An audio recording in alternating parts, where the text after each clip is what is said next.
Hey everybody, welcome to Rust Belt Startup. I'm your host, Ryan Miller. This is my podcast where I have long-form conversations with artists, entrepreneurs, educators, people that are living unconventional lives in unconventional locations. So if you're new here, thank you for joining. And if you've been with me on the journey the whole way, man, thanks for coming back. Always kind of curious if you're watching this podcast or if you're listening to it like a podcast. So, if you have the wherewithal, shoot me an email, hello@rustbeltstartup.com. Let me know if you're watching or if you're listening. I put a lot of time into the video part of it, and I'm like, do people watch podcasts? All the kids do. I don't. But I guess you got to have the video now. I guess, what is a podcast, right? It's just a show. So whether you're watching or listening, thank you for your time. So, okay, what's happening? A couple really quick updates before I get into this conversation. A couple things I want to just shout out that you might be interested in. Number one is, for once, I was able to be on the other side of the mic. Was interviewed on Love Living Local with Scott and Kelly Greats, a really fantastic podcast if you're in the upstate New York area, where they spent like 45 minutes with me where I got to talk about me and kind of tell my story. It was a great experience, and I'm going to link that up in the show notes if you want to take a listen and get a little bit about my origin story and some of the things that I get up to. Definitely would love it if you took a listen to that, and thanks to Scott and Kelly for having me. I like being on the other side of the mic. And speaking of podcasts, maybe you know this, maybe you don't. I actually produce several podcasts for other folks and companies, and a new one that I'm really excited about just launched with my good buddy Tim Hardiman is called The Hospitalitarian. And Tim is an amazing chef and entrepreneur, and he's doing this podcast where he's focusing conversations on New York State food and wine, food and beverage. And we just launched it. It's a ton of fun. So if you get a chance, definitely like and subscribe The Hospitalitarian with Tim Hardiman. We actually shoot it right here in the Rust Belt studios as well. But I've had a blast producing it, and I think you're going to dig it.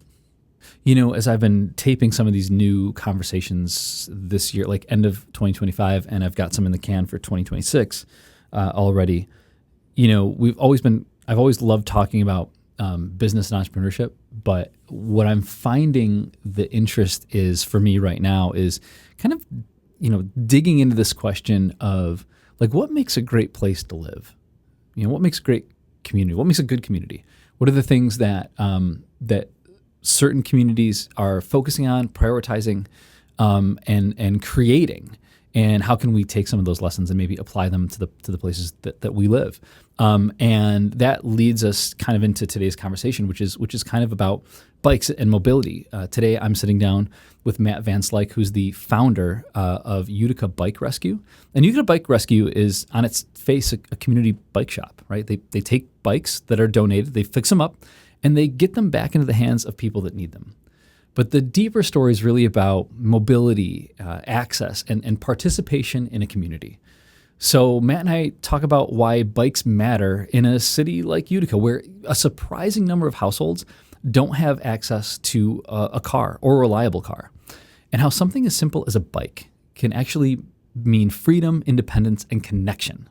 We're also going to zoom out, and we're going to kind of talk about why walkable and bikeable communities, why the places that we love tend to be pedestrian friendly. And then ask that question, like, well, why aren't we building these things in our own communities? What are the barriers to that? And how transportation infrastructure quietly shapes civic life. Who gets to participate? Who connects? And who gets left out? And finally, we're going to get into what's next for Utica Bike Rescue. And he showed me, he actually brought it to the studio, their brand new electric mobile bike repair van, a project that blends sustainability, practicality, and community impact in a really smart way. And if you want to see get a quick tour of the bus, I've got a video of that on the YouTube channel. So I'll link that in the show description as well. So this is a conversation about bikes, yes, but more than that, it's about how we show up in our communities and how small, practical systems can create real change. So I hope you enjoy my conversation with Matt Van Slyke. I've known you since I started the gig at Think, which is like 2015, because you originally were like, I'm working on this bike trailer idea. Do you remember this? Yep. And then I kind of got acquainted with this idea of what Utica Bike Rescue is. And so I guess maybe why don't we just start with, like, for people that don't know or are not familiar, how would you explain Utica Bike Rescue to someone that you meet on the street? It's, generally speaking, it's a community bike shop, general. Yeah. So that can mean a lot of things. And that term has evolved over time, and there's some geographic differences. In New York, the term bike rescue kind of caught on. The original being Troy Bike Rescue that started in kind of the early 2000s. That was the first one? Yeah. Troy Bike New York? Rescue. Okay. Yep. And then that effort sort of expanded through the capital region. There became an Albany Bike Rescue, an Electric City Bike Rescue in Schenectady for obvious reasons. And then, so that term caught on, whereas in California, for example, there are bike kitchens everywhere. What? That's the term that's caught Okay. on. Every small city and large city in California has a bike kitchen, but they're all permutations of this community bike shop concept. Yeah. Some of them are incorporated 501c3 entities like the Utica Bike Rescue is. Some of them are operating under or within some other not-for-profit, typically, some type of community organization. Some of them are loosely... Yeah, just hodgepodge together. Yeah, just a group of But I've already people. thought about this in a way that is, I think, inaccurate, because I always thought about Utica Bike Rescue as you take bikes from people that you're almost like a shelter, like almost Utica Bike Shelter. It's like you find homes for these bikes that are repurposed and giving them people that would use them. I hadn't really thought about it as the bike shop. Yeah. And so that's I know you teach people how to repair and all of that stuff too, right? We do. Okay. And it is a bit of a shelter. Yeah. It very well could be called a bike shelter in that term. But the way we operate is kind of under this social enterprise model, meaning we don't try to rely on grants and donations for our operating. Yeah. I mean, there's an adoption fee. Right? Yeah, There's so an to adoption speak. fee. Yeah. And, we've been very successful at attracting grant funding over the years to start new programs. Yeah. To start up initially. And then when we've had something new going on, we've relied on grants for that. But the social enterprise model that we operate under, our concept and our approach is that we're going to generate our own revenue. Yeah. In order to sustain ourselves. It's kind of in fitting with our mission. We try not to offer handouts. We try to, give something that provides something that gives people a leg up. And we try to remember that everybody should have some skin in the game. What that means is different for everybody, but so give me an example. Can you give me like a story or an example of that? Of how someone has skin in the game? Yeah. Like, what do you mean? Like when someone comes to you and you're like, well, how do we make this work? Yeah.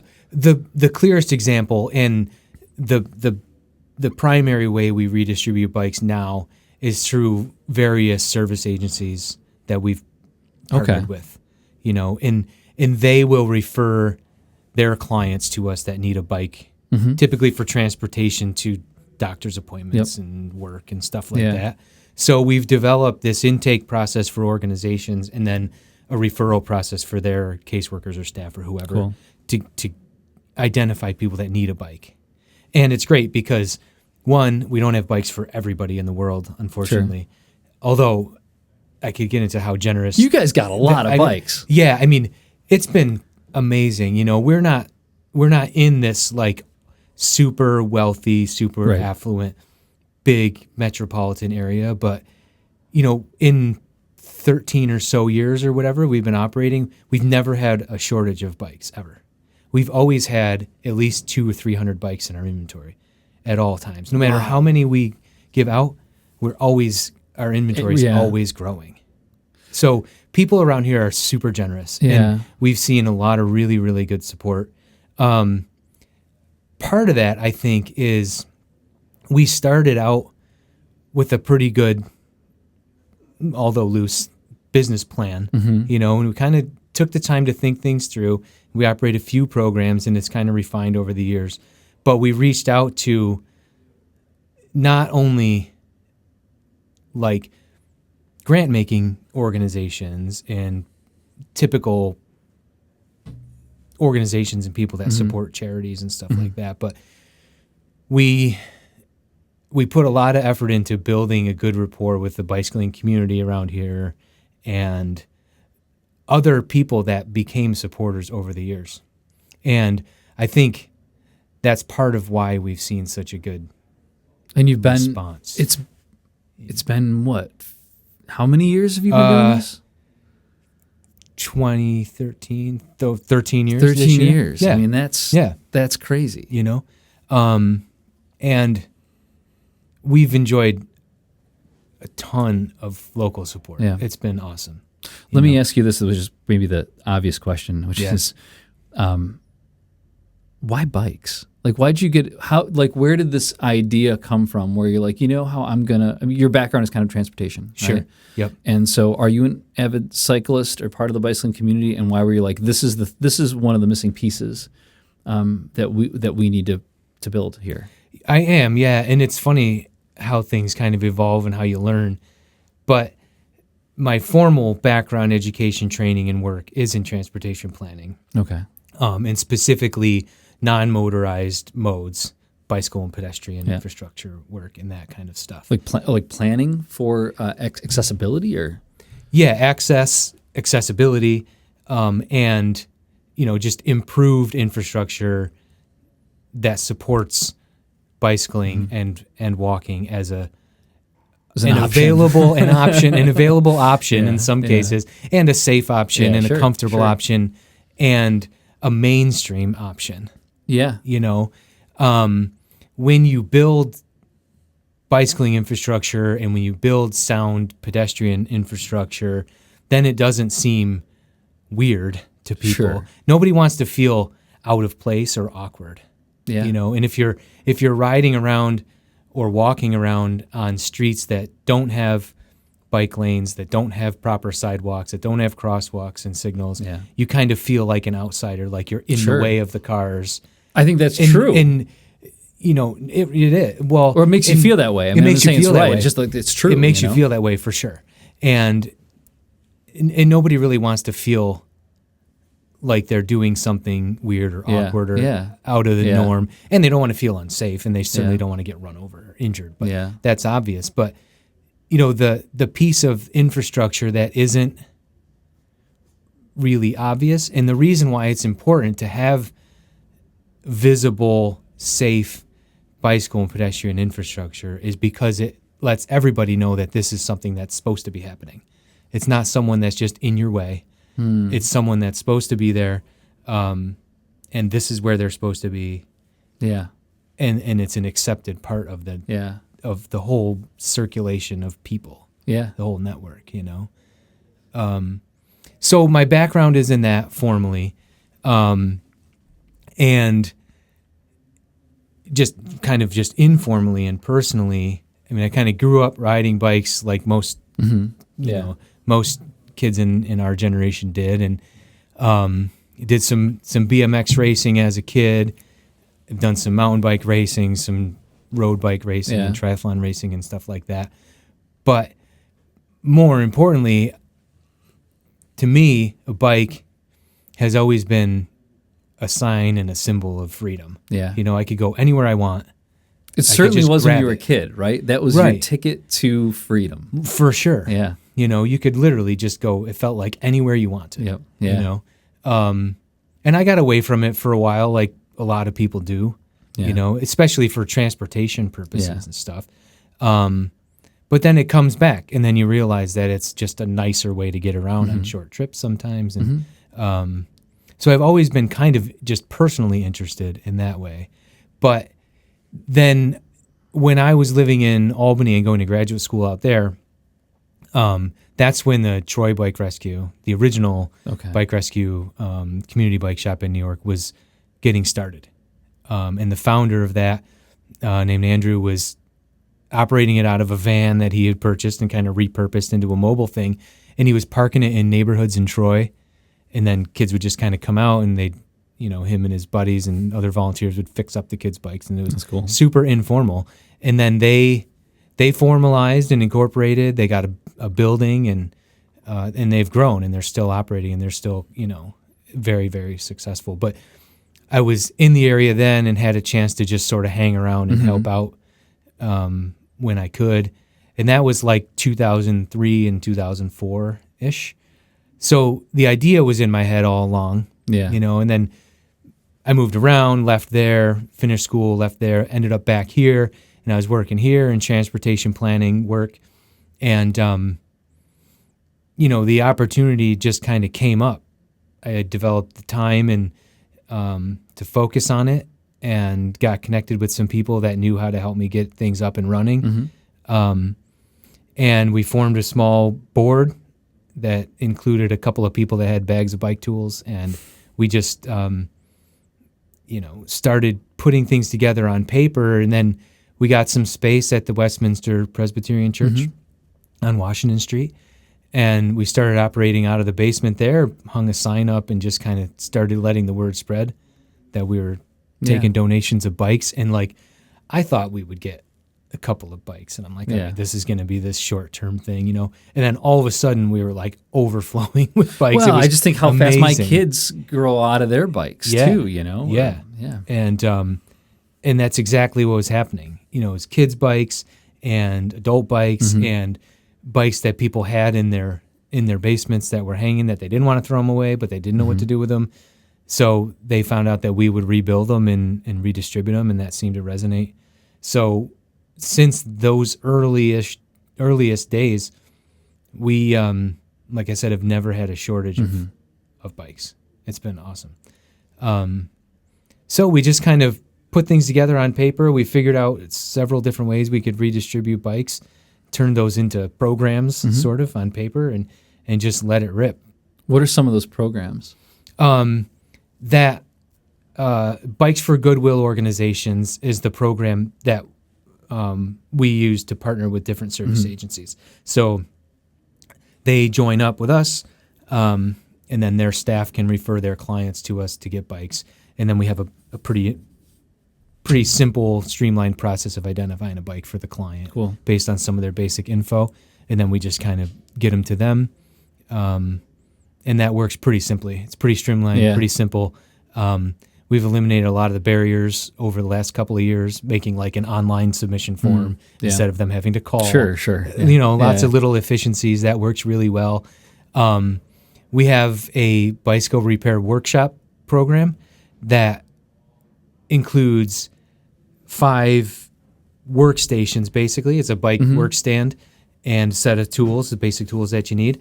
And we can run that for groups of 10 people because it's really hands-on. And it's usually a 3-session workshop, 3 90-minute sessions. So the first one is flat tire repair. Okay. We just take bike wheels apart. Yeah. I don't even know if I know how to do that. You'd be surprised. Yeah. So people just do it over and over for an hour and a half. Oh, really? Take a tire off, put a tire on. Take a tire off, put it on. Because you have to do these things a whole bunch of times. Yeah. You can watch a YouTube video about how to change a bike tire, but you have to do it. Yeah. So it's super hands-on. The first session is just flat tires.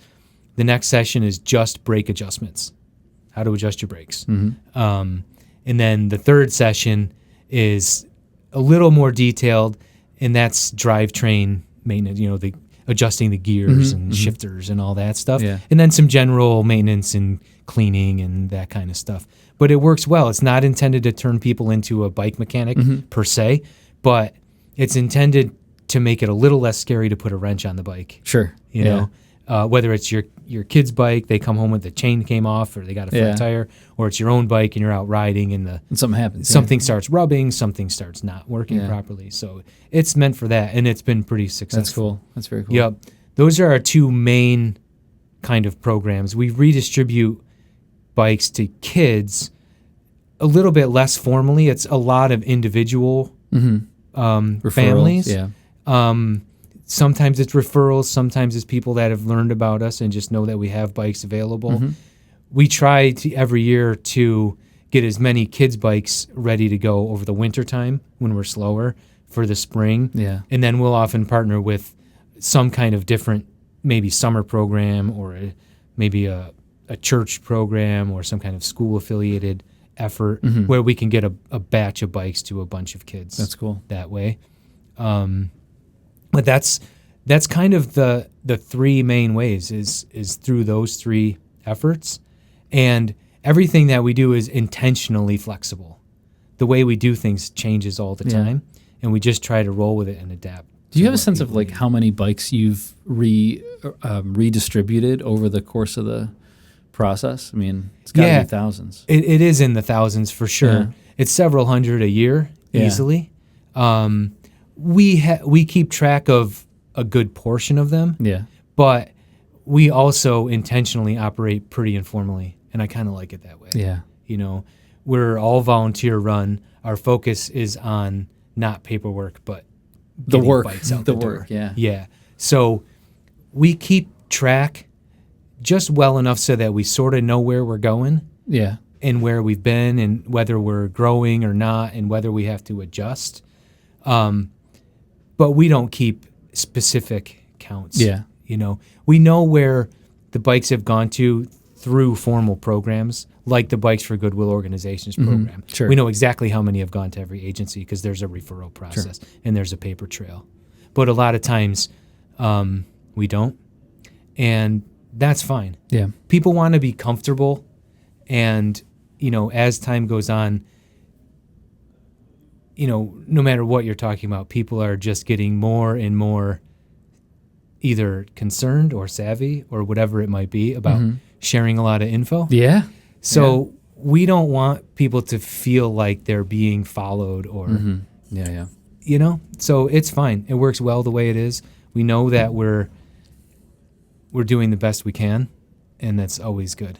Is there, you know, I was thinking about, I was as mentioned before, you know, you had done TEDx Utica with us, which is crazy. It was like 11 years ago, I think. Was it longer ago? I don't know, something like that. It was a while ago. It was a while ago. I was looking at the plaque in my office the other day, and I don't remember the year now. I totally forgot. It was 2014, I think. It was definitely. It was crazy. It was like 2014. So 11 years ago. Okay. Yeah. Almost 12 years ago. Yeah. So I was watching your talk in kind of prep for our conversation today, and one of the things that you kind of led with in talking about, you know, the upstate New York area, the Utica area in particular, was you were saying that I can't remember the exact number, but it was like some large percentage of everything that you need is accessible within a 20-minute bike ride. Yeah, but then you were like, and 25% of the population here doesn't have a car. Yep. 50% only has access to one car. Right. And that it just blew my mind. Right. You know, I think, you know, you and I come from a pretty privileged background. It's just, we drive everywhere. Sure. And bike has become, I think it's a fun way to travel. It's a leisurely way to travel, but it hasn't been like our primary way that we navigate the world. And I was like, wow, that's a lot of people. That's a number I've referenced in conversation quite a few times over the years. Yeah. Because that is the general assumption and understanding, is that everybody who's got a car drives, or has access to a car. Has access to a car. Yeah. But when you look at the numbers don't lie. Right. You know, that's like census data, right. You know, it just is what it is. Because people will say things to me sometimes like, oh, you know, do you have, you know, enough people to give bikes to, or, you know, who needs to? I was thinking this. No, I know it. It's a valid question because, you know, you don't see a lot of people riding bikes around here. Yeah. You know, that much. But they definitely do, as evidenced by, you know, the hundreds of bikes that you're giving away, are being requested from us, you know, every year. And it is surprising to people that there are that many households in our area that don't have access to a car or limited access to a car. That's not to mention the expense of owning and operating one. Yeah. You know, because obviously you buy a car and you don't stop paying for it that day, right? You pretty much never stop paying for it. Well, really, sure. You know. But yeah, it's good, and it kind of opens people's eyes, and everybody's surprised by that. here's the thing, and maybe this is the segue into, I'd love to talk to you about walkable communities, bikeable communities, transportation a little bit too, and then I want to talk about like the next phase of UBR. You got the van, and all that. I want to try to hit all of that, but shifting a little bit to just bikeable, walkable communities. I was talking with some students. I do some work with some Hamilton College students in the summertime, and they do like a research project, and I kind of help them with that. Some of it's policy based, some of it is economics based. And one young person I was talking about had this thesis, and they were like, do you think it's possible that a lot of people that go to college are like, oh, this is like the most fun, happy years of my life, right? Yeah. Not everybody, but we think of college as like, right. And he said, I wonder if there's a correlation, because for a lot of people, those 4 years or 2 years that they are at college or away at a college are the only time they've lived in a walkable and bikeable community.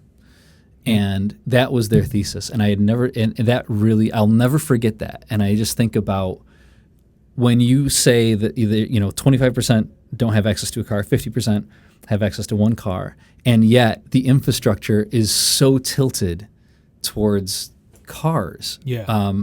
How do we, I guess I was going to say, how do we go about fixing it? But like, when you look at this, how did we get here? Right. Do you have a sense of like how we got here?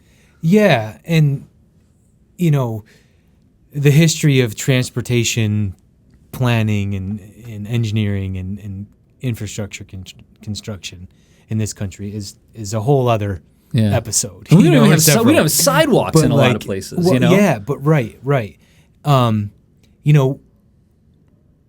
At a certain point, there was a collective decision made that we were going to focus on moving cars as efficiently as possible. Yeah, and we've accomplished that. Sure in did. most every place. Yeah, sure did. We have traffic. I get it. Yeah. In certain places, but generally speaking, that's been the focus. Yeah, sure. For however many years, 100 years, say.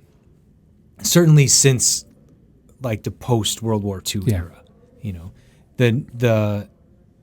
the federal national interstate, or the nationwide interstate highway system was developed in the 50s. Mm-hmm. This massive public works effort. Yeah. That's continuing, but started then, and that created this network of highways and then lower level streets throughout the country over decades that has resulted in a pretty impressive network of roads. Sure. I mean, we have to admit, you can drive around this country, you can get anywhere pretty conveniently. Yeah. And that's awesome. I enjoy it just as much as you. Yeah, sure. But in a lot of places, that's come at the expense of other modes of transportation. Yeah. Namely bicycle and pedestrian transportation. So we've just focused on that, But what's always funny to me is that we go and visit walkable places. Right, that's what I was. That's where I was going. Yeah. The nicest places we visit. Are walkable. Yeah, or bikeable, right? We travel to go the to. The two tend to go hand in hand to some extent. Yeah. Or the area of the city that is the most busy is the pedestrian-friendly city, right? Or the pedestrian-friendly block, or whatever. Right. Yeah. Because those people that are walking are customers. Correct. Correct. Yeah. And it's a lot easier for them to walk in than to drive into your store. But it's always been funny to me that the places that we celebrate, think of, the first nice place to go that comes to your mind. Oh, I think almost guaranteed is walkable. Well, I think of, I went to college in Ithaca. The Ithaca Commons is where you went, right? We walked and we hung out, right? Yeah. I think about, is it Main Street in Burlington, right? There's the whole, it's where you go when you go visit a place. Right. It's like we kind of know, I feel like we know this. We do. And we also have the tools to do it. Sure. And there's data to support this. And then what happens? Then something happens. Something happens for sure. Yeah. It requires a certain level of investment. Yeah. It requires, at this point, a shift in thinking a little bit. Sure. To require things to be built in a certain way. It's easier from the developer's standpoint to take a nice, fresh, green square of land in the suburbs and turn into a shopping mall. Yeah. It's easier. Yep.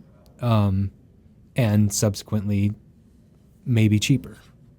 We have, in our old cities, especially here in the Northeast, where you have really old infrastructure and buildings and all of that, and laws, frankly, it's often difficult, and this has been changing for sure, but the type of zoning that we established in this country, this Euclidean zoning method, is based on a separation of uses. Well-intentioned at the time, but now what's resulted is that you have this flat kind of zoning configuration where it makes it very difficult to have, for example, first floor commercial and upper level residential development. It's difficult based on typical zoning ordinances, building codes, all of that stuff, which is not super exciting to talk about, but it's the reality. Because if you're building something, if you're a developer of whatever, that's what's guiding you. It has to. It has to. Yeah. Right, exactly. And that's changing in a lot of places. And I think people are realizing the benefit of walkability and bikeability. It takes a long time to change. We're not building new towns every day. Right. This is an iterative process. Communities are starting to redevelop in ways that are more person-oriented rather than car-oriented. It's happening. Yeah.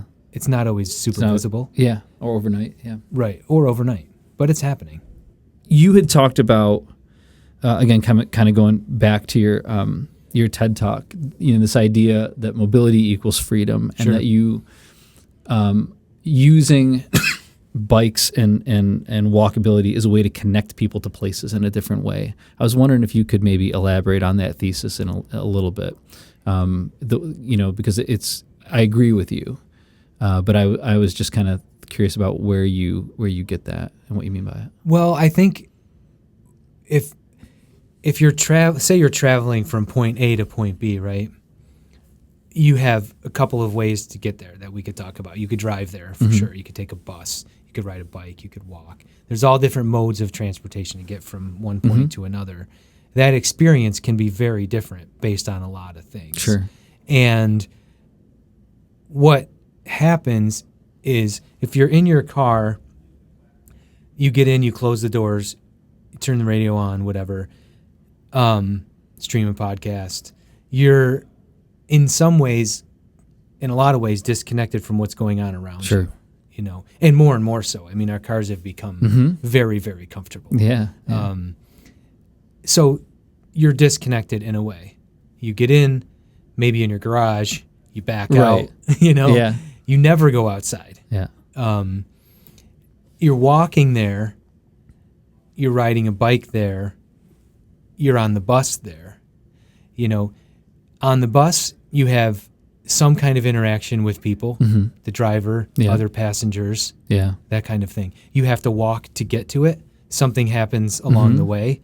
You run into someone, something, you see something. Yeah. Right. So you were a pedestrian, you got on the bus, you had interactions with people on the bus, you got off the bus, you walked to wherever you were going. Yeah. You've had interactions along the way, informal, unscheduled, unplanned interactions. You ride a bike there, it's the same kind of thing. You're riding along, you have interactions with other people riding a bike, people walking on the sidewalk, which you can see because there's not a wall between you. You have interactions with people that are driving on that same road. You're sharing the space. Hopefully. They're stopping for you. Yeah. You're stopping for them. You're kind of communicating, often just visually, so that you can share that space safely and effectively. All of those little things happen when you're walking, when you're riding a bike, when you're taking the bus, taking a subway if you're in a city that has subways, whatever. Yeah, sure. None of those things happen when you're driving. Yeah. So it's just a different experience. I was smiling because I think I was when you were saying, oh, you're interacting with people, like the word that comes to mind is you're a participant. Yep. You're participating in that community. And I was like, when I'm walking the dog this morning, or I went out for a run yesterday finally because of the temps, Yeah. And I was smiling because, like, when you're out for a run and you see someone else running, you always go hi, right? Or some right, Yep. like. I never do that when I'm in a car, No. right? But when there are these unplanned, unforced, you're both participating in this space. That's exactly what you're doing. Yeah. And generally in this kind of world of not only transportation planning, but community planning and development in general, that's what we're all trying to get to. Yeah. Without saying it sometimes. But if you think about it, we're all looking for places to connect. In our world of planning, there are these third places. Yeah. Right? There's your home, there's your work, and there's your third place. Yeah. It's a club, a bar, a church. Club, a bar, a church, a coffee shop, whatever. Yeah. It's this place where you go that you don't have to go to make a living or you don't live there. These places are the important places because that's what you're doing. You're participating in life when you're at those places, and other people are participating in a similar way. Yeah. And that's really what we're all trying to get. When we're all doing that, when we're all standing in line on our phone or whatever, none of us are participating in that third place that we went to. Yeah. The whole purpose of going there was to participate in life. And I'm wondering if that's getting harder to do though now, right? Because now we're used to that. And I guess that's maybe the counter to the counter, which is like, have we just we got to build the muscle memory up again? Yep. Because it is. I mean, let's be honest. I mean, I've done it too. Like I'll go. If I'm going to a restaurant to meet a friend and they're not there, I have two choices. Like I can go and I can sit at the bar and I can strike up a conversation with someone that I don't know. Yep. That's really uncomfortable. Yep. Or I can take out my phone. Yep. Right? Like that is and on there's a whole bunch of people that definitely agree with you. Totally. Because your social media has been, algorithm targeted to only show you people that agree with you. But that's it's very safe. To your point, like I'm not participating in that third space. Right. And I'm as guilty of it as the next person. Totally. Not to get on any kind of a high horse by any means, but I do try when I get a chance to be present, to step back and look around and then look at myself and say, am I participating in the thing that I showed up for? That's a great way to look at it. It does become harder, like you were mentioning, because like just little things, like even just, I love paying for things with my phone. Me too. But it means I take my phone out to pay for something. You know, and then it's out. And you know what happens when it's out. Yeah. So it's interesting to think about. But, I don't think it serves us individually or collectively very well to get too hung up on it. Notice it. Okay. We're all not participating. I'm not participating. I'm going to make a little bit of an effort to be a little more aware and participate, I'm not the type of person that's trying to kill technology. There's a lot of technological things that I think are fascinating, and I enjoy them too. But that is why I like bicycle travel so much. And even that has turned into a technological experience. Sure. They're powered by batteries now. They've got digital displays on them. Yep. You've got to run your app while you're riding. Right. Because otherwise it doesn't count. Doesn't work. Yep. Got to get if the, it's not on close Strava, your rings, man. Right. If it wasn't on Strava, it didn't happen. But that aside, just generally bicycle travel, that's what I like so much, is that it still is something that is generally analog and can be totally analog by choice if you want it to be. And it's one of the few things that we have left. Yeah. Not to say doomsday. That sounded terrible. But it is one of the few things that remains that can be a totally analog experience if you want it to be. Walking too.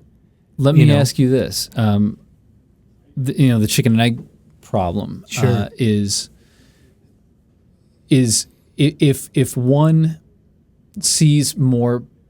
How do you? I guess as a transportation planner, Sure.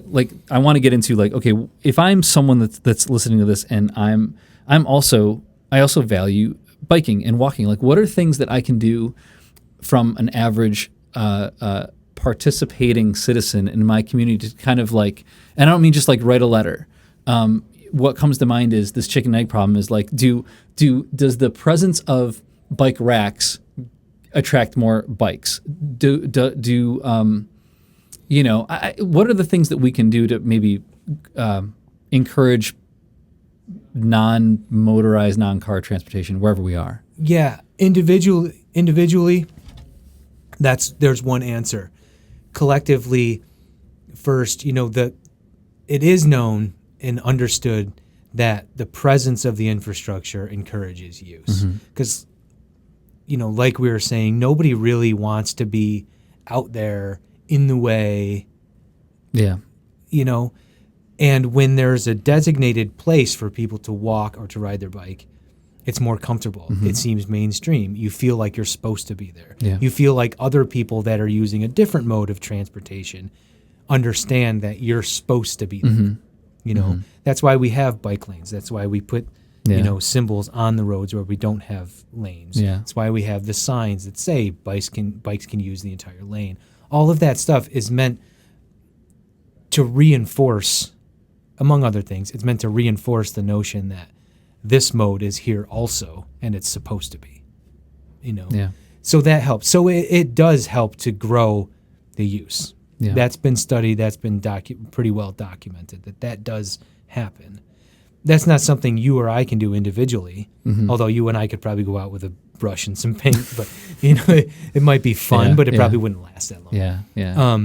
But collectively, we can make a decision that when we're resurfacing a road, which happens on a regular schedule, hopefully, we can make a decision what that's going to look like the next time. When we are reconstructing the road through a specific area, like what happened in the village where I live this summer and is continuing next year. When that project comes through, just like the developer who looks for the easy path when they're building something, a retail shopping center or something, those people who are designing the roads, they're required to spend, usually entirely public money wisely. So they're going to do what serves the community based on the feedback that they get. So when you're asking, what can we do on an individual basis, it's show up. Yeah. I'm sure you've been to as many public meetings and things like that as I have, where you show up and there's 3 people there. Yeah. And I haven't been to very many, Neither has anybody else. Yeah. And that's the problem. Yeah. Again, participate. Yeah. If you want your community to look a certain way, and you want to be able to walk safely, ride your bike safely, whatever it is, get to the bus, you got to show up when you get a chance, and those chances don't come up that often. So you got to pay attention. Yeah. You got to show up. You got to make your voice heard. And there's a lot of really smart people that are designing and redesigning our roads, and they want to do creative stuff just like everybody else. Yeah. But if the community isn't looking for it, why are they going to build it? They're not going to waste public money building something that it doesn't seem like people want. Okay, fine. We'll give you this. Let me ask you 2 final questions. One is I want to talk about the EV bus.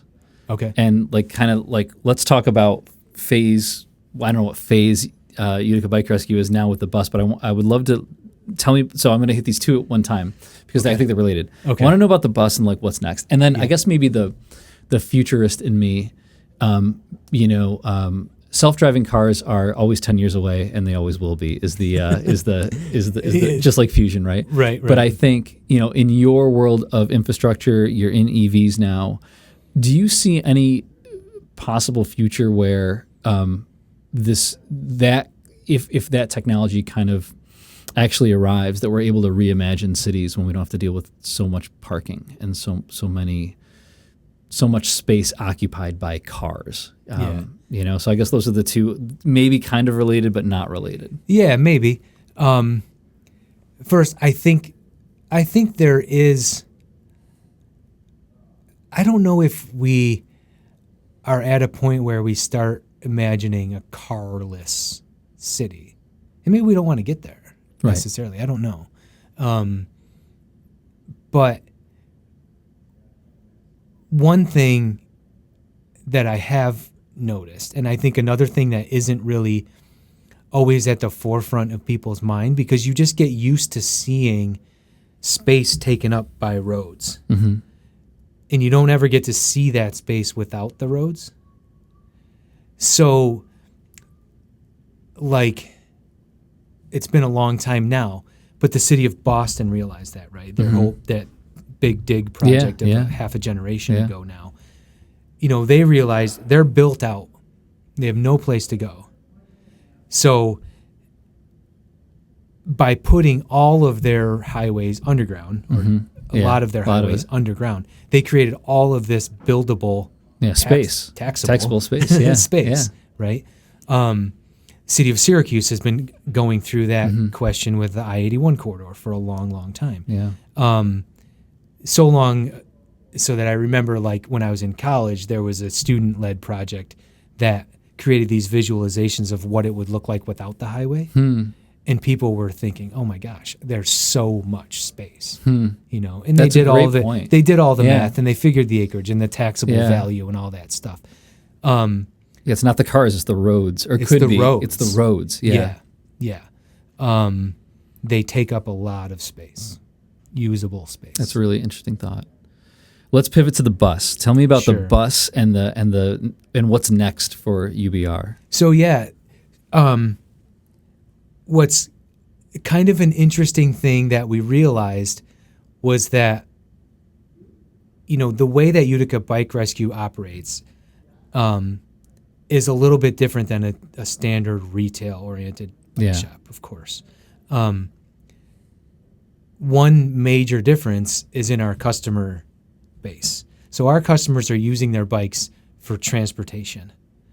So when the bike breaks down, or when they need a bike, they don't have a way to necessarily get it there, because that's what they use for transportation. That's what our customers use. It's not always easy to put it in a car, or put it in a truck and drive it over to get fixed. So a couple of years ago, we started brainstorming ways to reverse that problem. Right? And there have always, for quite a while now, there have been retail operations, van-based, mobile bicycle repair, trailer-based, has been a thing in certain locations for a while. But it's always been approached from a retail or from a profit-generating perspective, as a business. Right? Yeah, sure. Like a food truck. So we wanted to do that, but not in a retail environment. So we just kind of decided that we would do it. The model is out there to have bicycle repair in a vehicle. Right? Sure. And the model is out there to also convert school buses into living and working spaces. The food truck model is out there. So this is kind of the same thing. So we were able to acquire a secondhand school bus for a song. And we ripped the inside out, took some of our spare parts and things, and just renovated it into a bike shop, essentially. Kind of following the model of that retail thing, although ours wasn't really as shiny. Sure. But what we wanted to do was to find out if that started to change things. Because we're always trying to find ways to get more bikes to more people. Sure. That's the whole point. So we got it up and running, got it on the road, and we started using it to go out into the community and meet people where they're at to repair their bikes.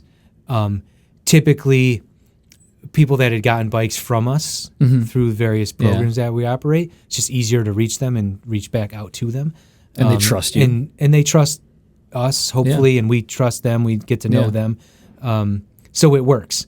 And we spent a couple of years, the last 2 years, running that as a proof of concept. And then, just like everything else we do, the trick was to find the balance between the revenue generating side of it and the charitable side of it. So what I've found has been super interesting, and it's not just the mobile repair, but it's the regular bike service that we do.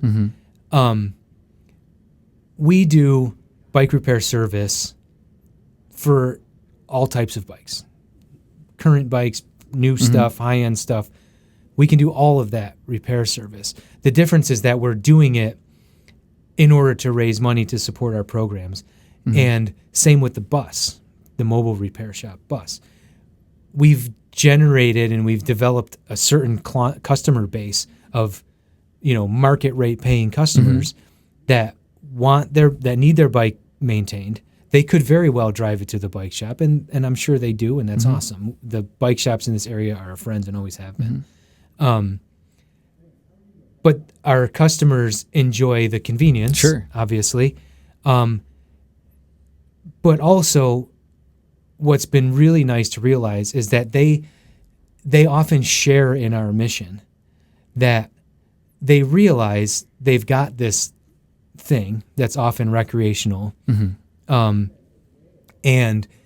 it needs maintenance, and that costs money, and they've realized that money can go towards something that they care about, which is supporting the programs that we care about. So it's been really nice to realize that there's that. There's that. Yeah, there's a synergy there. Yeah, for sure. And that's what convinced us that the bike bus was worth investing some more effort into. So the problem was that we were doing it in a 20-year-old diesel school bus, which is not super reliable, expensive to fix, dirty to operate.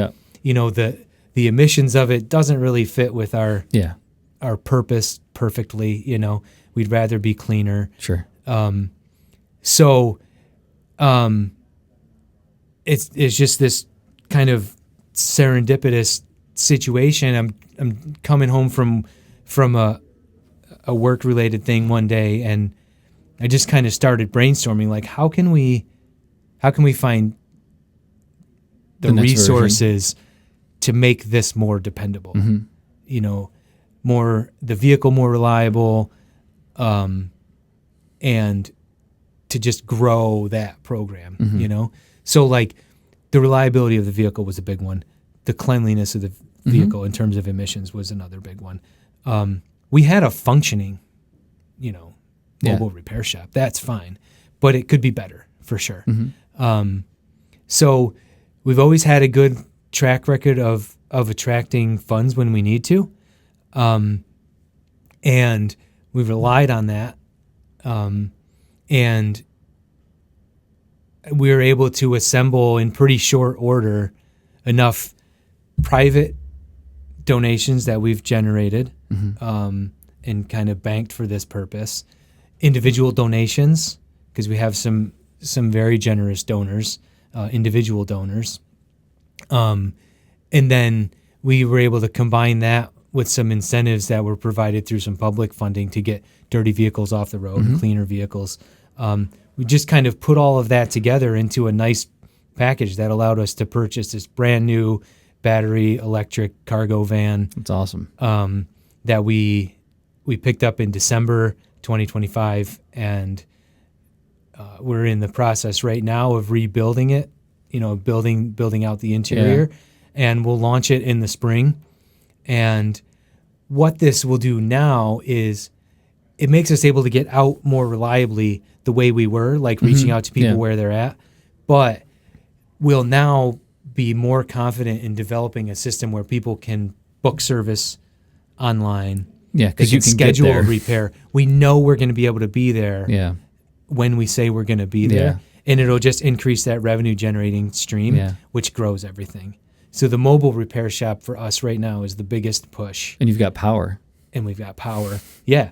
it's awesome. Yeah. It's very cool. It's going to transform our organization and our operations and just make us that much more. I think it's also a better experience for the people that you're serving. For sure. For sure. That's awesome. That's awesome. And it's a way for us to also test, this is sort of just a side benefit, but it gives us a way of testing the operation of an electric vehicle in this way. Yeah. It's driving pretty locally. It's letting us perform work, and it gives us a chance to just see how that works. How does it go? And tell the story, because this type of vehicle attracts conversation. Of course. And we can tell people, no, it doesn't take 36 hours to charge this as far as we need to go. Right. And actually, this is how it's working. Yeah. And there's data behind it, and it's super cool. That's very cool. That's awesome. Do you drive it here? Yeah. Oh, cool. I'll have to take a look at it. Yeah, I'll give you the nickel tour afterwards. Cool. We've got it about half built out. Cool. And we'll finish it up in time to launch it in the spring.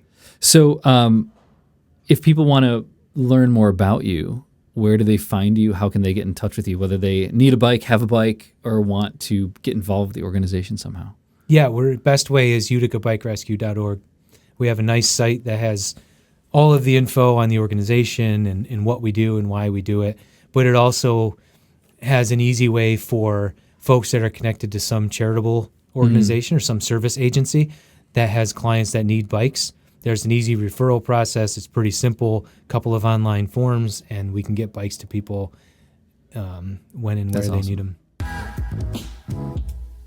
So I want to thank Matt for his time, and definitely check out Utica Bike Rescue on the web. If you want to support the mission, obviously they're accepting donations, they're accepting bikes. And if you know someone that needs a bike, reach out to Matt. He's doing awesome work. It was great to catch up with him. It's been a while. So thank you so much for being here and tuning in. And make sure you're subscribed wherever you get your podcast, and even subscribe to me on YouTube. Helps whatever the algorithm's doing. I don't know. But anyway, thanks a lot for listening. I really appreciate you. And we'll see you next time.